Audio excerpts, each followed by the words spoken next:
Thank you. Welcome, everybody. We are really happy to be here, and thank you, Extra City, all the team, for inviting us. It was a great collaboration, the best installation we ever had, I think, of an exhibition. During this tour we will introduce all the artworks in this exhibition to you. I don't know if you are familiar with China Miéville. Anyone read any book of him or a short story? He's a British author, British writer, and he has amazing imagination. He wrote a couple of novels that are, some of them are situated in a kind of a semi-fictitious world where you can meet people, half people, half insects, or half people, half cactuses that live in a big greenhouse above the city. And the books are, it's a kind of a different world, but actually the books have a very interesting political background, and some of them are about revolution and class society and stuff like that. And China Miéville is actually also a theorist that explains it. He has a PhD from London School of Economics, and together with his friends, oh, that's another spectacular moment. Thank you. Together with his friends, he founded a magazine called Salvage, and it's about art and politics. You can find information about it online. It's a really great magazine. China Miéville is, I have to confess, he's one of my favorite writers, and this is a second project that I'm now curating that is inspired by his writing. And the first one was an exhibition that was part of the 12th Baltic Triennial, and the title of the exhibition was A Million Lines, and it was inspired by his short story about a woman that sees shapes of strange creatures in all cracks and lines that we see in our surroundings. So it was an exhibition about imagination, actually. So I really encourage you to grab a book of China Miéville and see for yourself how he writes. And now we will tell you a little bit more about this book, The City and the City, and we will start with a short quote that is in one of the on the back side of the diagram.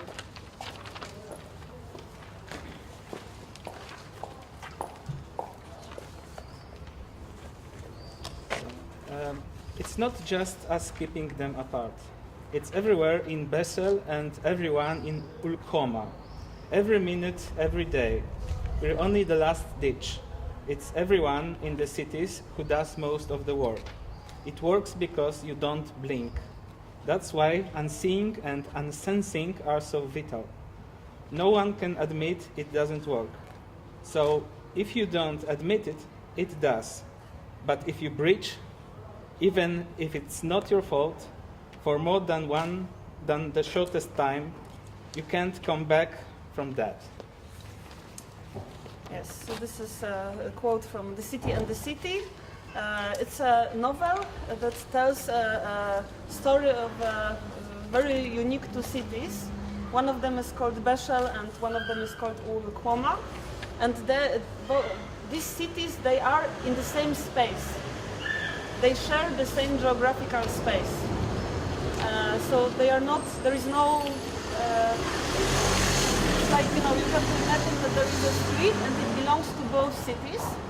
And they all, both of them, they function in such a way that the inhabitants are used not to see all inhabitants of the other city. Because they dress in a different way, they have different rituals, they have different customs, religions. So all the inhabitants of both cities, they constantly not see inhabitants of the other city.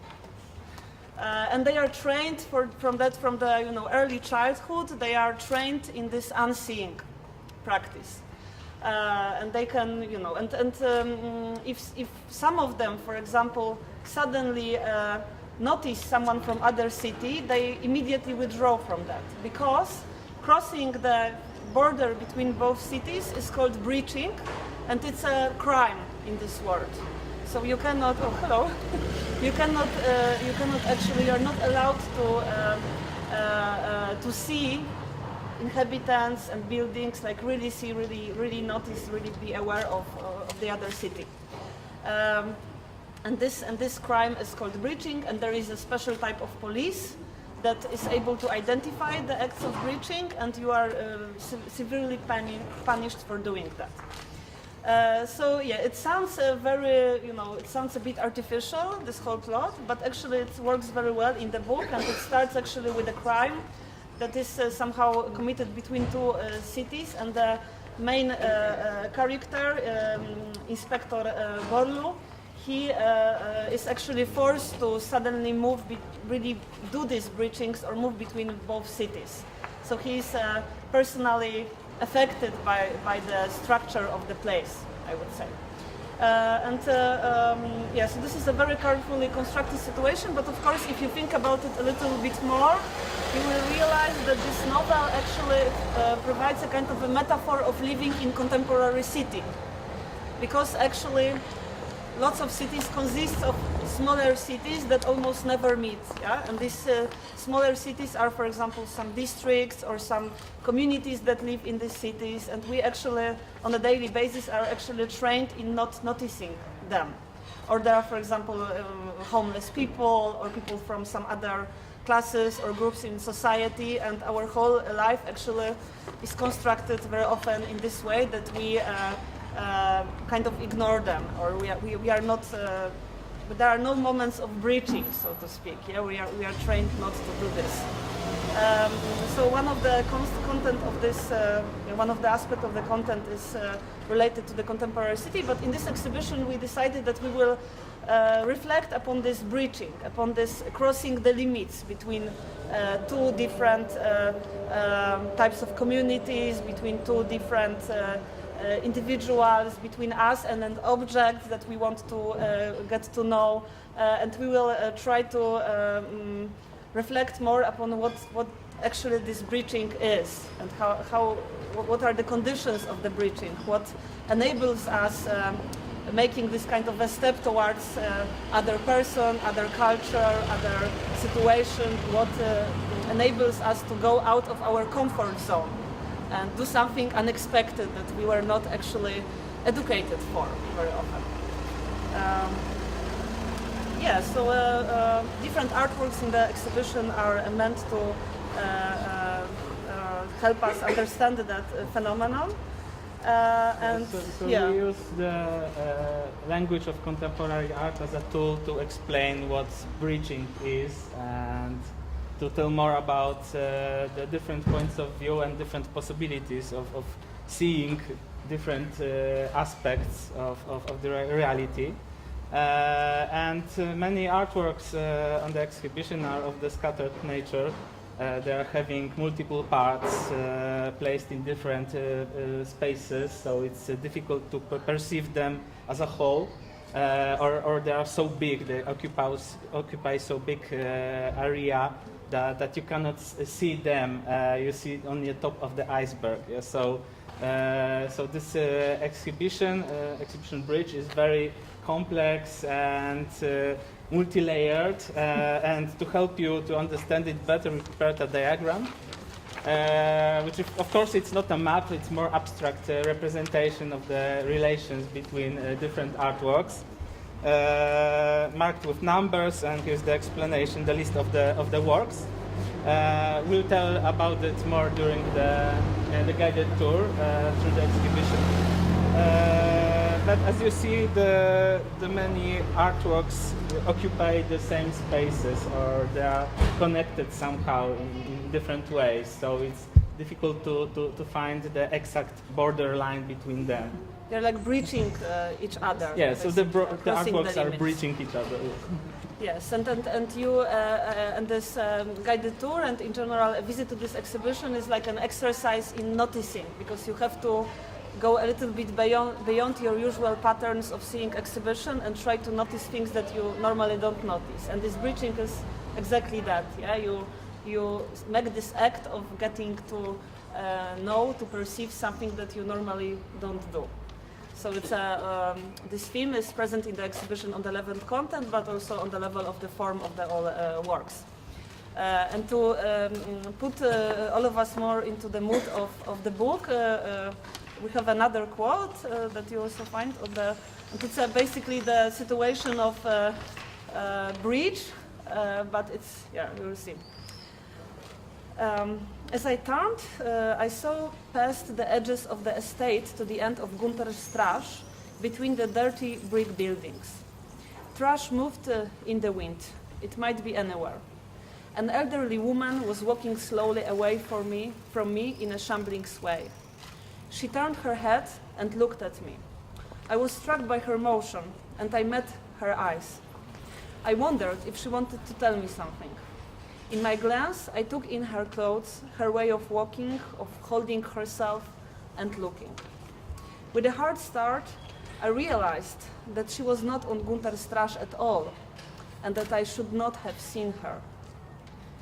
Immediately and flustered, I looked away, and she did the same, with the same speed. I raised my head towards an aircraft on its final descent. When after some seconds I looked back up, and noticing the old woman stepping heavily away, I looked carefully, instead of at her in her foreign street, at the facades of the nearby and local Gunter's trash, that depressed zone. So, this was the city and the city. And now we wanted to introduce to you the first artwork in this exhibition. And it's an artwork of Daan Gielis that is on the facade of the Extra City. Probably you unnoticed it many times already, but it's still there. It was created in 2015. The title of the work is CQC, and it comes from the series called Shoot to Thrill. Shoot to Thrill is actually a title of a song of a band AC/DC that probably all of you know. I read a fragment of the lyrics of this song that I think are matching very well the artwork. Because I'm the one who's gonna make you burn. I'm gonna take you down, down, down, down. So don't you fool around. I'm gonna pull the trigger, shoot to thrill, play to kill. I'm like evil. I get under your skin, just like a bomb that's ready to blow.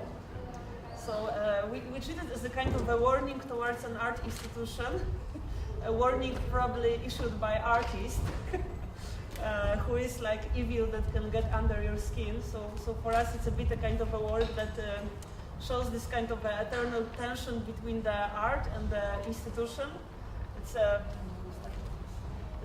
more like this kind of a tension between art that is very much unpredictable and wild, and artists that very often force us to go beyond our limits in their works or do things that are not comfortable for us. And the art institution, which is supposed to facilitate somehow this it has to be organized. It needs to have a structure. It's a necessary thing. It needs to have procedures and rules. And very often, sometimes there is a kind of a tension between art and the institution, and you have to choose on which side you are. or the institutions are forced by artists to be more flexible, to be more open, to be more susceptible to breaching. So we thought that it's a very good artwork that matches the exhibition, and also it is also an act of breaching itself, because you see this graffiti, which is this kind of dirty art, or art that really belongs to the city, and it's like a bit contaminating this kind of facade of art institution that we usually associate with this perfect and beautiful and very clean white cube. Yeah, that's usually how it works. Another context that is maybe interesting is that what these letters CQC mean. Yeah, it's this is a speculation. We don't know for sure, but one of the interpretations is that it stands for "ce que c'est," which means it is what it is. And for us, it refers to this very famous sentence of Frank Stella: "What you see is what you see." Yeah, and this is this kind of a very famous motto of minimal art. Yeah, where you are encouraged to do this, as Georges Didi Uberman says, tautological seeing, which means that you should notice the materiality of the object. Yeah, you should you should be more attentive towards the sensual structure, towards what you apprehend through your senses, and not necessarily already put a big conceptual structure and interpretation on it. This is also what we want to do this in this exhibition, and we'll be talking a lot about the building of Extra City, and the artist is a more, I would say, kind of a more subversive artist, so he likes to create situations that are more double-sided, and this CQC, of course, you can also think that it's like a brand, it's like the name of a company, yeah? And then you can ask in which sense art institutions are companies now. What is the difference between art institution and the company, yeah? Because companies, we can think about the neoliberal system in which they work. We can think about the whole system of commodities and how the art world actually relates to that. David Horvitz is an American artist based in Los Angeles. He's very much inspired by Besźel and adhere and this type of a more romantic tradition in contemporary art. But he's also a kind of a bit wild artist and making some crazy projects. Like, for example, at Frieze Art Fair, he did this commissioned work where he hired pickpockets, like professional thieves. But instead of stealing at the art fair, they were putting little sculptures into the pockets of the visitors. So he was actually sharing his art with the visitors for free. Another very nice project that he did was he created an internet meme, which was called Heads in Freezer, and he basically invited people to put their head in a freezer and make a photo of it and put it online with the number 241543903. And basically, if you put this number in the Google, you would get all these crazy photos of people putting their heads in freezer. And this became a meme, especially in Brazil, because it's a hot country. One second, he had friends in Brazil, and he sent 100 flyers about this artwork to him, and he distributed them. So David Horvitz is a really interesting artist. He's actually traveling now through Europe and having several exhibitions, so you might encounter him. In this work that he created for this exhibition, which is iterated in this exhibition, is called Exchanging Breaths with Plants, and it's a work that he was first done in 2013, where he was involved in the kind of act of commemoration of the Occupy Wall Street movement, and you maybe remember that lots of these people were actually occupying the Zuccotti Park in New York, and there are many honey locust trees there. So what he did, he was collecting seeds of these trees and he germinated them. And I even was trying once to bring one of them to Europe, but unfortunately it died. But anyway, he during his residency in New York, he invited a group of people to his studio to exchange breaths with plants. And for 3 minutes and 5 seconds, he was breathing in the oxygen produced by honey locust plant, and he was giving the air he breathed out to the plant. And there is a video of it online. There is a link in the booklet. You can see it.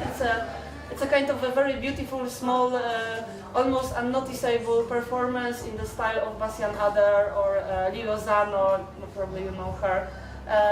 Anyway, and here.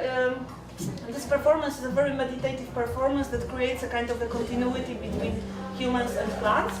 And in 2018, we invited him to participate here, and he said that he wants to invite people in the cafe to do this again. And there are, of course, several levels of this performance. So now we are performing, but you can also do it in a more conscious way and stand, next to a plant and do it and really notice this plant.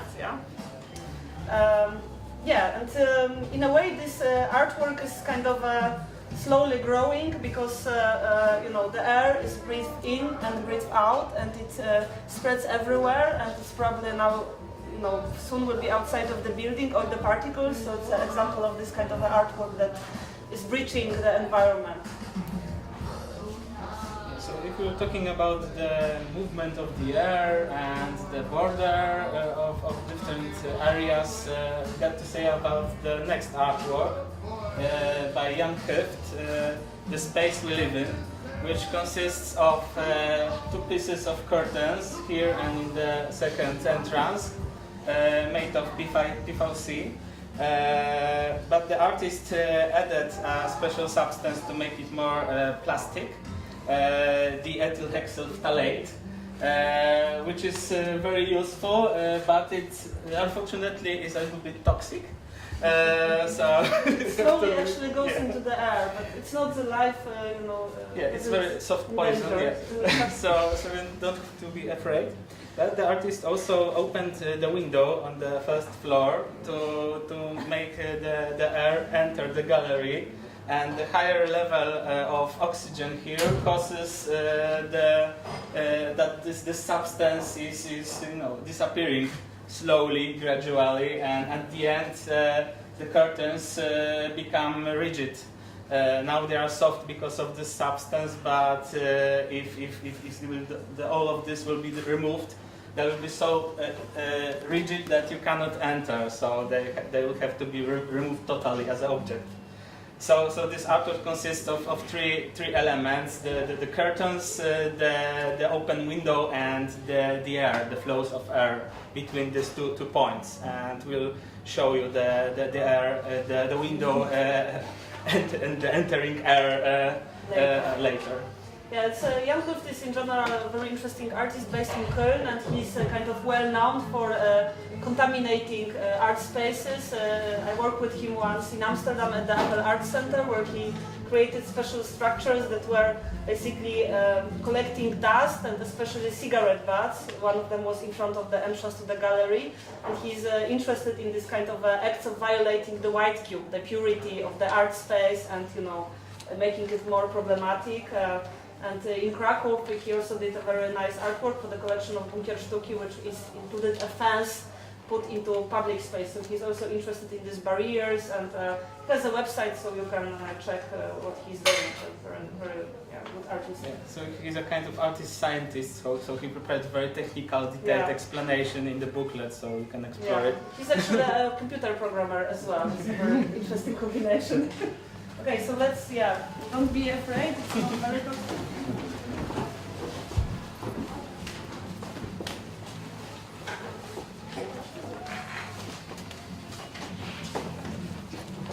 So, we've got 2 artworks here. Alea Jachta Est by Mateusz Okoński, a Polish artist from Krakow. He was a sculptor, curator, and the designer of exhibitions.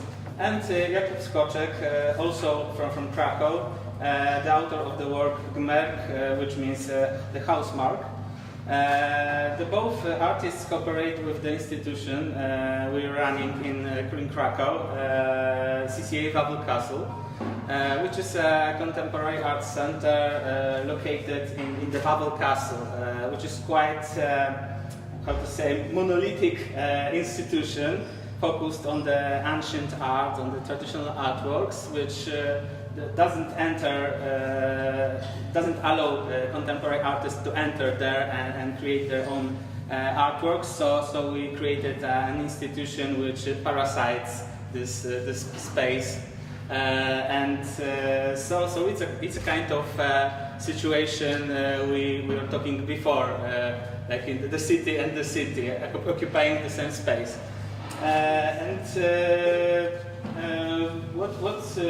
What about the artwork? The artwork itself is here in the gap. There's a dust. It's the only, not the only place we put it in the exhibition area. We accumulated in this substance in 3 places, which are marked with the labels. But you can find it in many different places. Probably it's traveling probably in the whole Antwerp area on your shoes. Generally, the genesis of the artworks, the way they were created, is quite important here. Both of the artworks were site-specific objects or installations created especially for the Wawel Castle area. Mateusz Okoński created replicas of the bones which are placed near to the entrance of the cathedral at the Wawel castle. Probably there are the bones of Pleistocene creatures, like, you know, mammoths, something like this. The animals, yeah, we are not sure. There is a legend that these remains are the dragon bones, and if they fall down, this will be the end of the world. Of course, no one really believed in it, but during the conservation of the bones, the directors of the institution decided to create a replica placed in the same place. I believe in it. Yeah. Because, you know, they didn't want people to panic. You know, Yeah. there are lots of superstitious people in Krakow, and they believe in this story. So just in case. they needed a replica, and then the real bones were under process of conservation. Yeah, so the Mateusz Okoński created the exact replica, but he put a small element by himself to these objects, the inscription "Alea iacta est," which of course refers to Julius Caesar and his famous statement, "The die was cast, the dice has been cast," which marks the moment of no escape. That, you know, you cannot move back and you have to go further. So this was the moment when Okoński created or secretly opened his own private exhibition in the Wawel castle, and nobody knew about it. But it was revealed during the guided tour and when we opened our institution in the Wawel castle. The second artist is Jakub Skoczek, and he accepted to work, to be employed as a worker during the conservation process of the defense walls of the castle. In fact, he wasn't conservating the walls, but he was a little bit destroying them by putting his own inscriptions on the surface of the wall, which looked very similar to medieval house marks. Both artists collected all the dust, the leftovers of these inscriptions. In 2016, when we prepared an exhibition for the Apple Art Center in Amsterdam, under the title "Please Come Closer," we decided, we proposed to the artist to use these remains of all the dust and mix it together as one artwork, because they looked very similar. So this is how this group negative artwork was created, and now we move it here to the Antwerp. So this is the third version of this artwork, and probably the dust of collected by artists is mixed with the dust from Antwerp. So we got the next layer in this artwork, and somehow, of course, it's similar to Marcel Duchamp dust farm and this way of thinking. But we actually are quite happy, because we think maybe we didn't invent, but we are very close to kind of a new type of artwork that is done out of the remains of the other artworks. Yeah, there is this great artist group in Munich, and they are called What Remains Gallery, and they actually work as they install exhibitions. That's their side job. But after exhibitions, they collect all the materials, the leftovers, and then they create their own art out of that, and they exhibit it.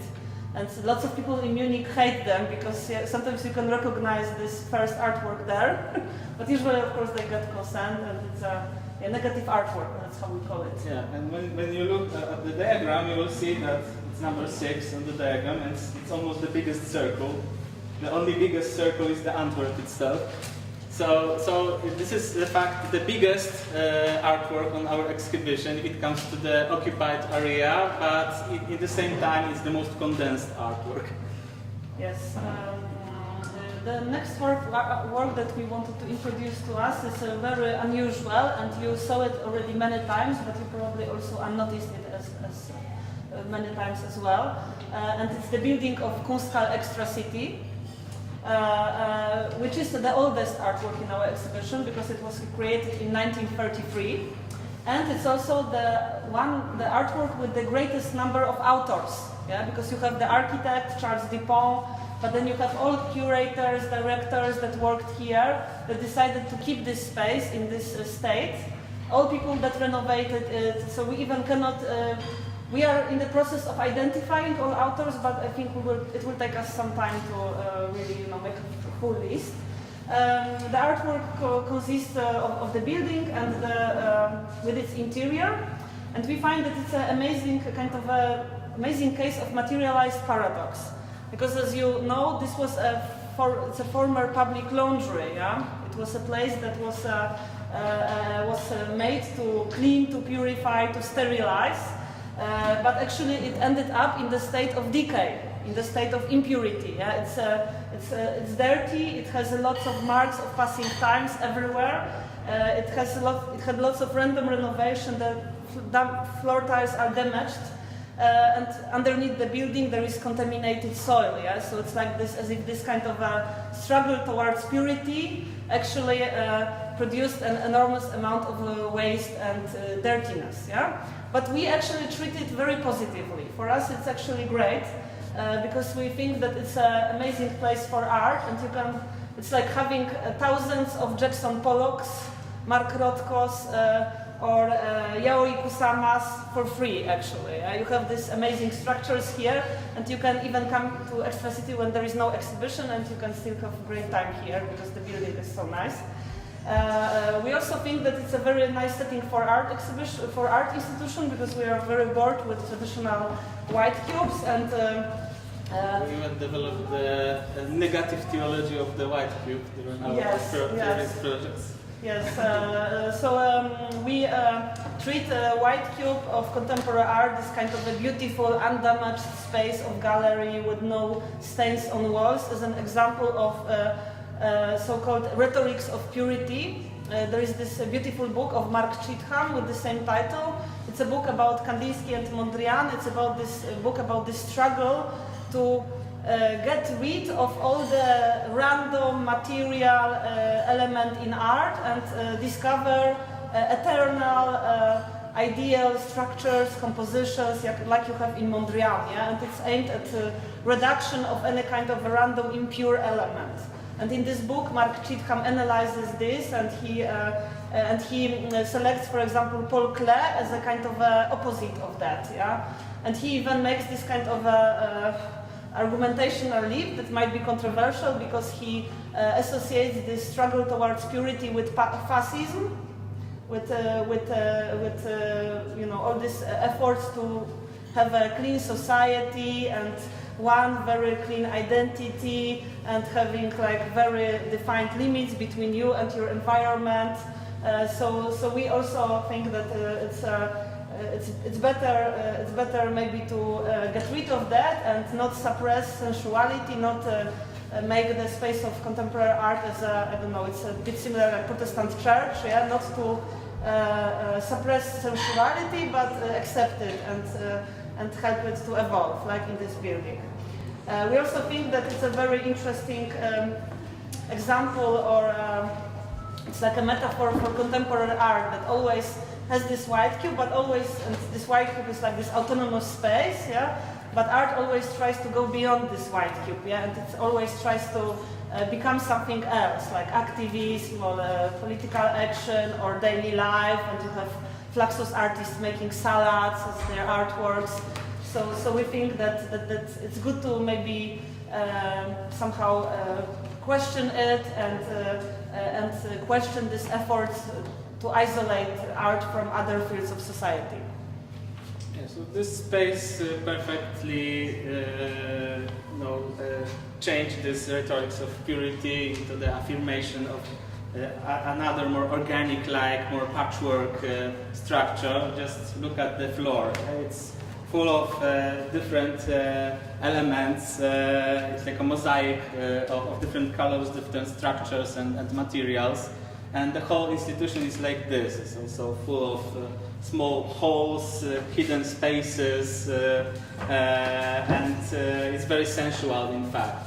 it's not neutral, so it stays really visible, and this is why we decided to underline it by naming it a collective artwork.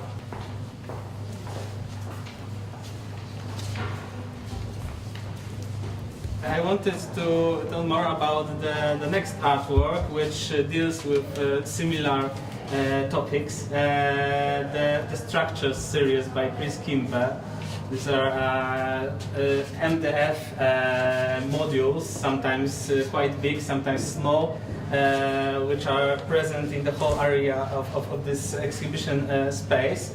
Usually they are empty inside. They even don't have tops and floors, but you cannot enter them. So they are like enclaves in the structure of the exhibition.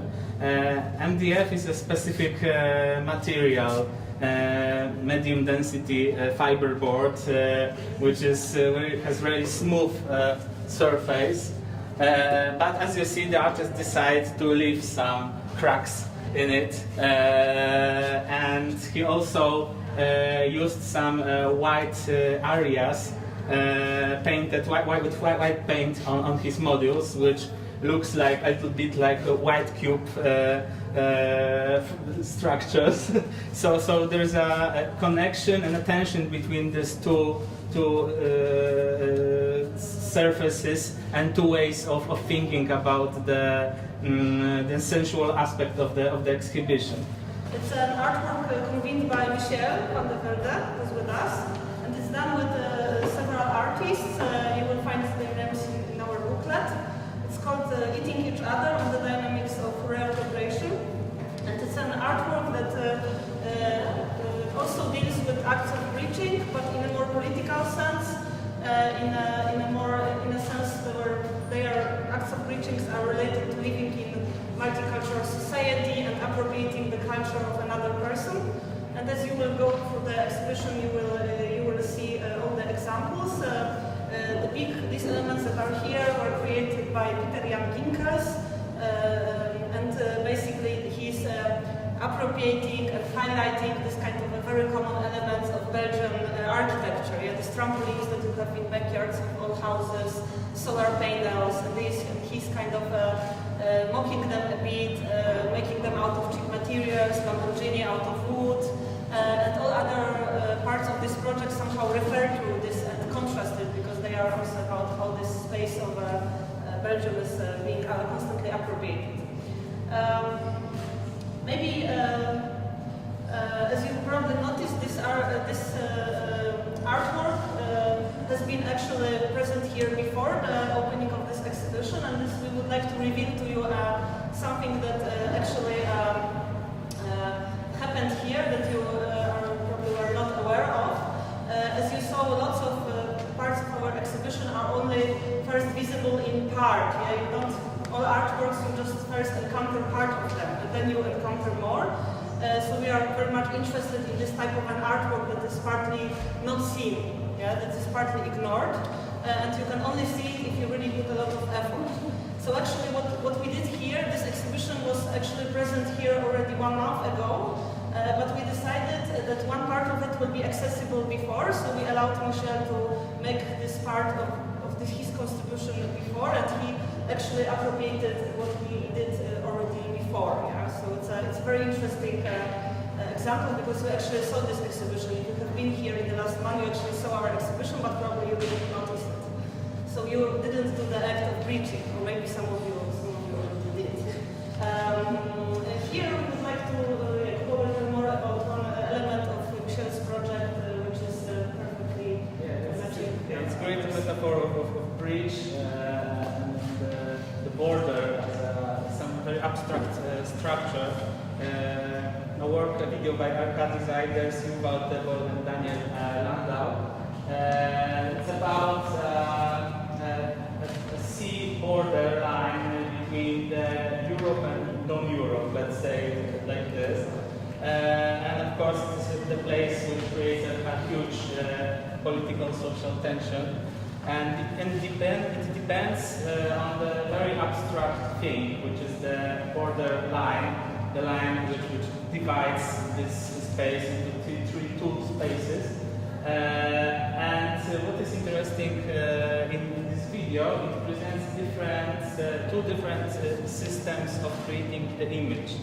I don't know if some of you know more about the digital graphics or design, but it's very basic division between the vector graphic and the bitmap graphic.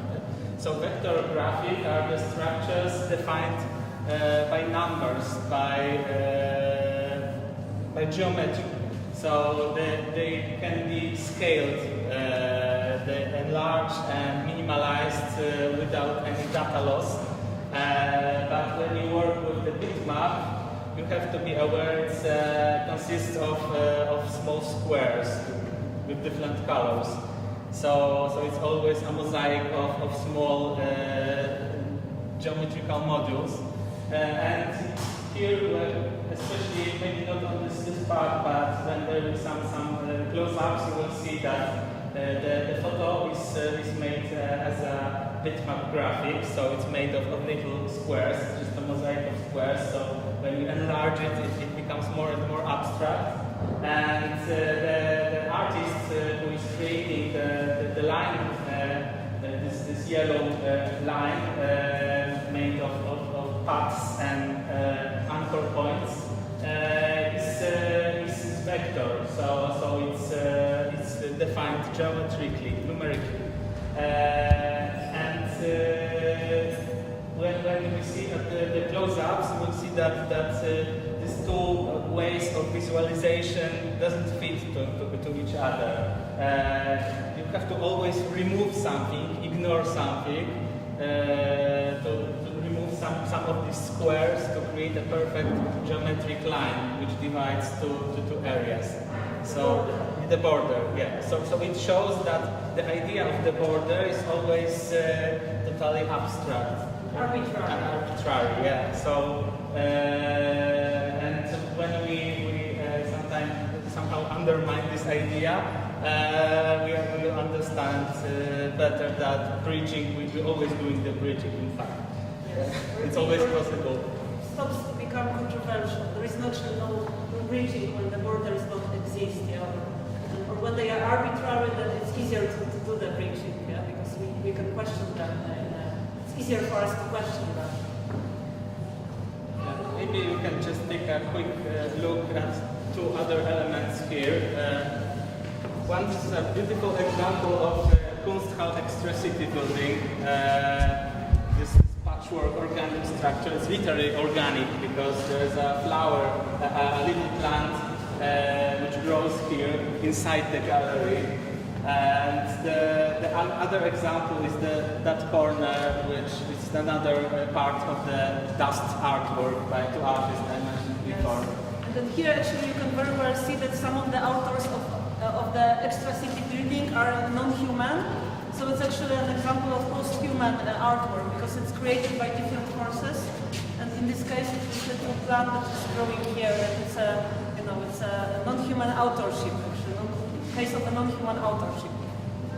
But I really appreciate the decision not to remove this. Yes, so thank you, the staff of Extra City, for honoring that. It's great.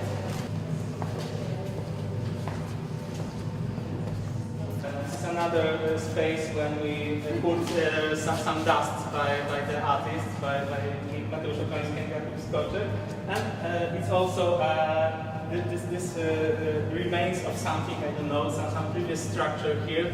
It's like an archaeology. This is a great example of a Kunsthalle Extra City building structure, which inspired us for this rhizome-like or mycelium style exhibition. So this is another work by Chris Kimpe, which at the same time serves as a exhibition model for Michel's artwork. So we have We're a bit skeptical about it because he basically appropriated this artwork, but because it's about appropriation, so we allow it. Thea Miklowski and Kim Woliks, they are artist researchers. Maybe you heard about so-called research department. It's a project that Thea Miklowski has with another artist. But for this project, she worked with Kim Woliks. And I don't know if you are familiar with this Dunbar rule, Robin Dunbar rule. It's this kind of it's a kind of a number, kind of a cognitive limit that shows with how many people we can maintain stable social relationships. And it was a research by Robin Dunbar, and in the 90s she published several texts about it. And basically she tries to show that this number of stable relationships that we can have correlates with the size of our brain, and in the case of humans it's 150. So actually, Facebook is somehow a big lie, because 3,000 friends, no, it doesn't work like that. You can start to erase friends and just select 150, and that's, it's the same. Basically, Miklowski and Woliks were inspired by this rule, and they conducted their own research, but they were looking for a minimum number of people needed for the group to be considered diverse, maximum number of people with which one can comfortably share the same space, and the ideal number of people for enhancing creativity and productivity. For 7 years they were conducting experiments, and they came to this number of 49, which happily coincides with this kind of capacity rules for small establishments. Yeah, you see this maximum 49 numbers in many other spaces, yeah, in Belgium. What Miklowski and Woliks decided to do, like in opposition to Dunbar actually, they decided, okay, we have this experiment, we have this result, and now we have to leave it, yeah, we have to leave it out. So they started to encourage people to start really living in these groups of 49. And they created the first group, so together with 37 people, they are basically created a kind of a community in Antwerp, and they tried to share their lifestyle with them and spend more time with them. And during the time of this exhibition, this group is randomly visiting extra cities, spending some time in cafe, having workshops in this space, especially reserved also for them at certain times. But there is an interesting paradox related to this work, because it's 49 people, but if there are any visitors that see this group, then it's more than 49 people. Yeah? So actually the work stops to exist. Yeah? So it's like a Schrödinger's cat. Yeah? If you have a visitor, the work is not the work anymore. Yeah? It changes, because if you have one visitor, you have 50 people, and the work is about 49 people. Yeah? And this paradox, I think, is the most interesting thing about this work, because it shows this kind of absurdity of making these borders of 49, yeah? of this absurdity of exclusion and this arbitrariness of some of the social groups. Yeah? So it actually, the artists are doing it, they believe in it, but they are actually, when it's at Extra City, when it's exhibited, it makes it the work much more complex than the artist primarily intended. And we find it great when the artwork exceeds the expectation of not only of the curator, but also the artist. I don't know if you have been to Documenta 14. In 2012, there was a very similar work of Ryan Gander with the title, I Need Some Meaning I Can Memorize, The Invisible Pool. And it was basically one of the spaces of Documenta was empty, and there was this breeze flowing through it. And it was like one of the most famous works at this Documenta, that you can do this kind of very ephemeral artwork. And in the white cube, of course, it was like what this artist is doing is he trying to refresh the white cube, trying to get some unhealthy air out of the white cube. So Jan Hoeft is playing a bit with the memories about this work. This is the biggest structure created by Kimpe. The only one you can enter, and in fact the most important thing in this structure is not the structure itself, but the place where it is, because it is placed in the middle of the connection passage, so it forces you to move in a specific trajectory, which is a spiral. Yes. So in fact inside it's also like a spiral. And it refers to the building itself, because it's full of spiral structures. For example, this staircase, there's another one at the entrance, alternative entrance to this empty space occupied by Miklowski and Woliks.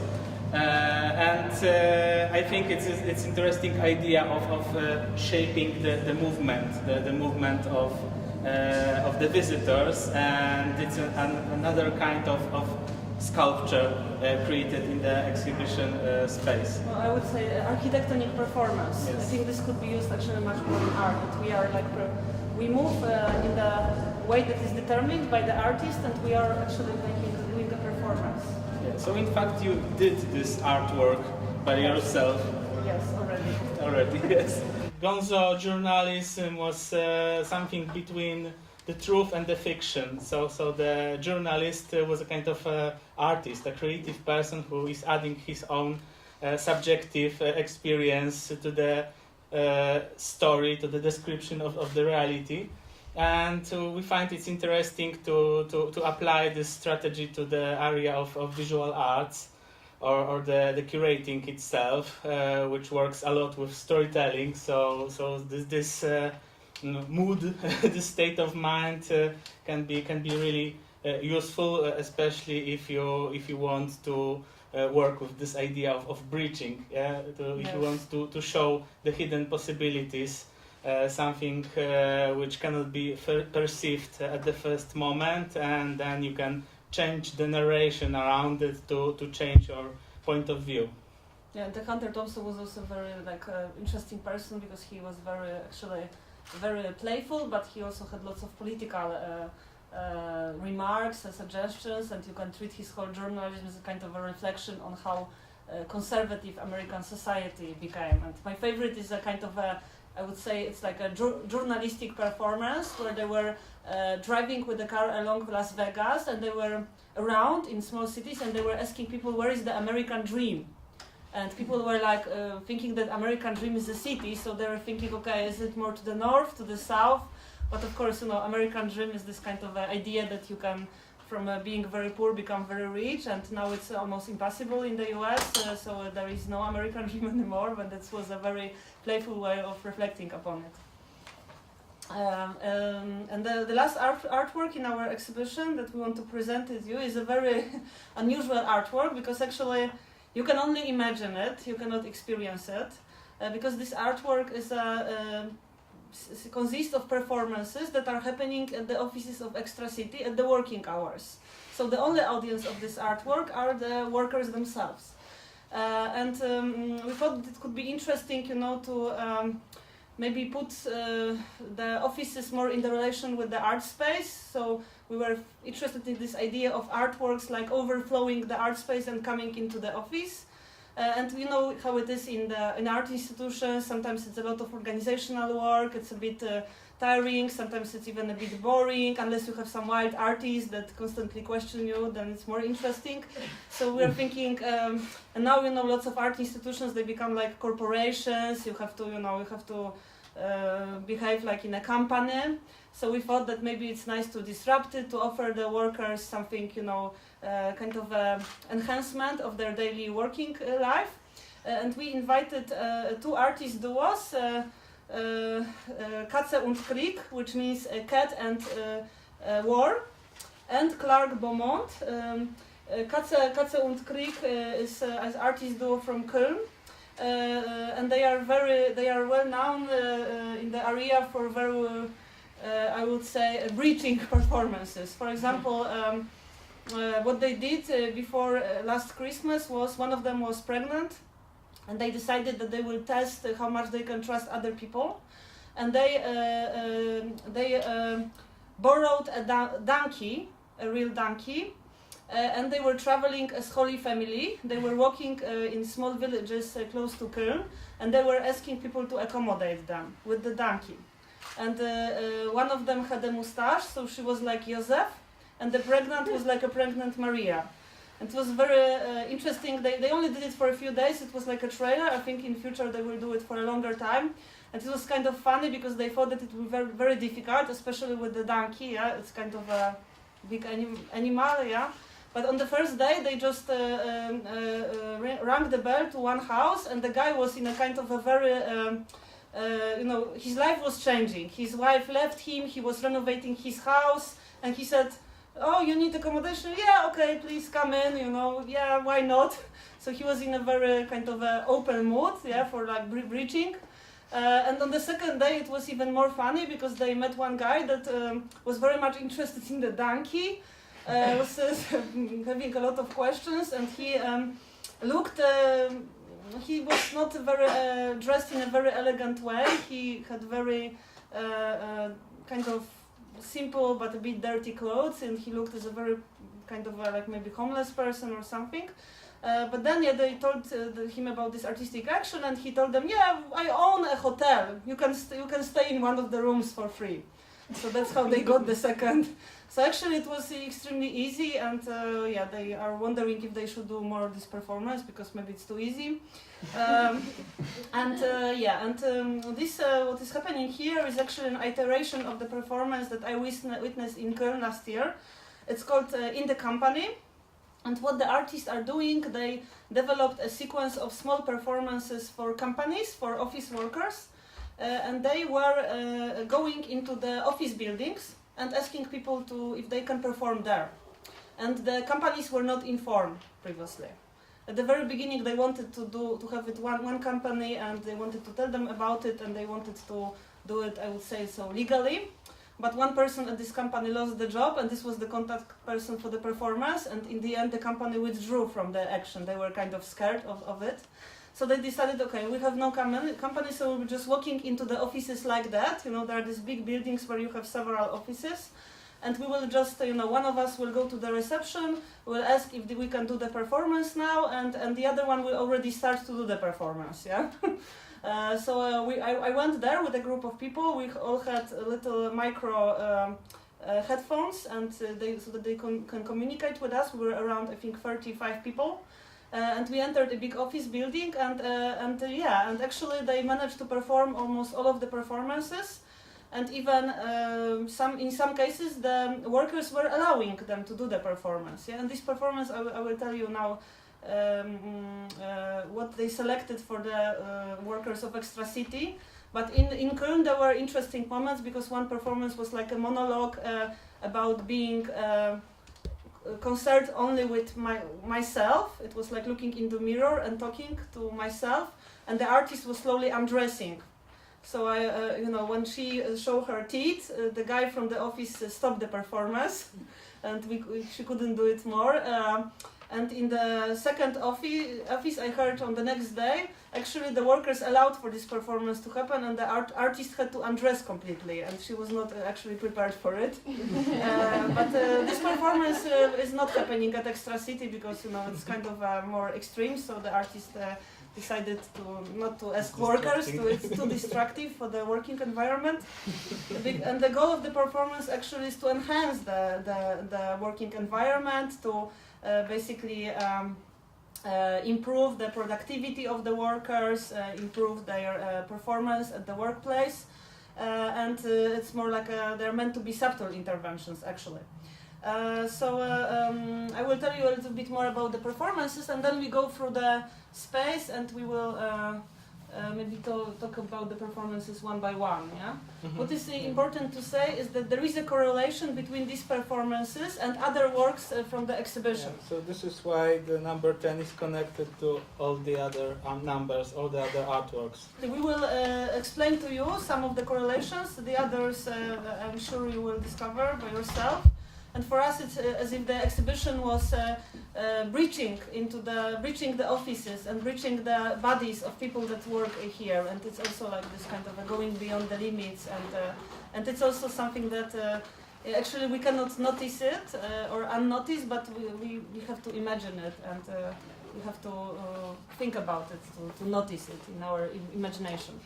The name of the first performance is I Hide as a Symbol for All of Your Fears.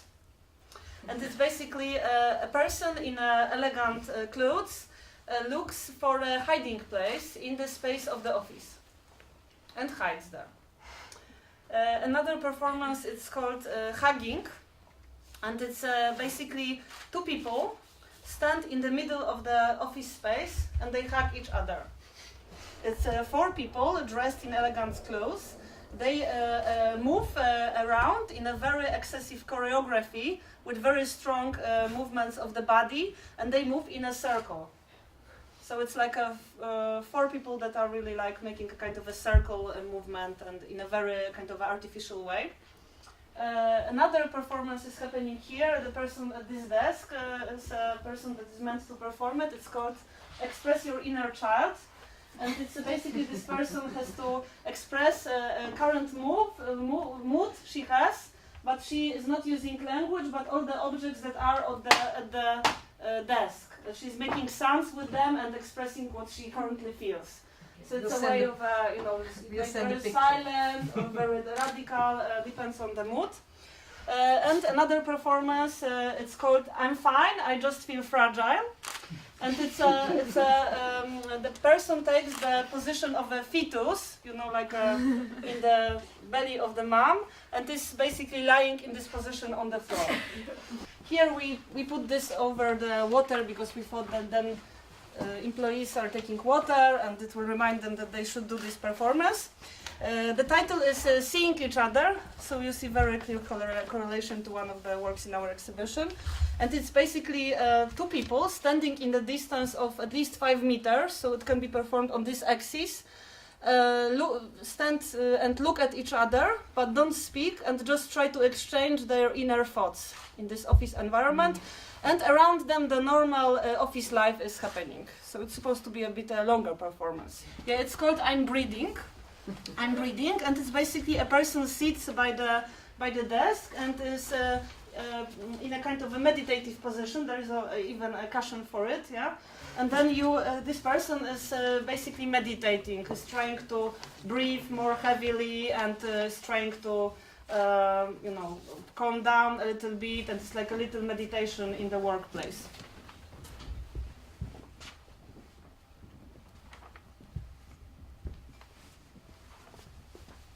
And this is an object necessary for the performance with the title Walk the Plant.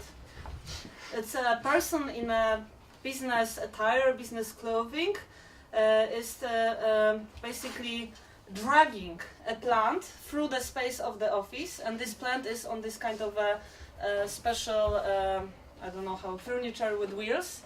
And it's doing it in a very slow but very constant way through the whole office. So we were thinking that this performance could be, this would be look probably like that, and then this person would very slowly move it around.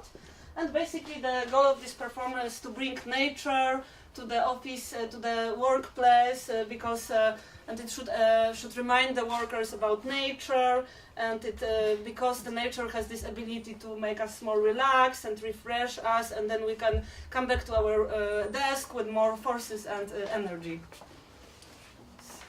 And now we move back here. And the last performance, it's also a bit more dangerous one, I would say. It's 3 people in business clothes. They lie and they hug each other, and they lie like really on each other, like really, and they do it in a very exposed place in the workplace. So we think that this table could be a very good place, and the artists say that this performance should be a kind of should encourage people to think that everyone is only a part of a bigger wall, a bigger society, and that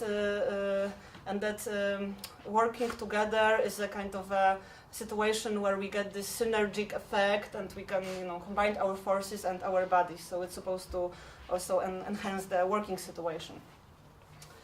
Yeah, so... Okay, so this was the last artwork on the exhibition. If you have some questions, after it we can go downstairs to the cafe and you can exchange breaths with the curators and thoughts. And the plants. The plants, of course. And we would like to to finish with the quote, which perfectly reflects the whole structure we've already seen during our guided tour.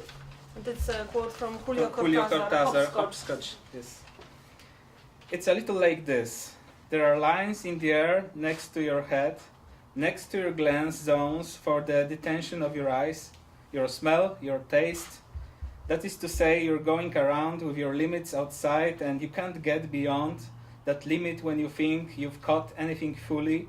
Just like an iceberg, the thing has a small piece outside and shows it to you, and the enormous rest of it is beyond your limits, and that's why the Titanic went down. Thank you. Thank you. Thank you very much.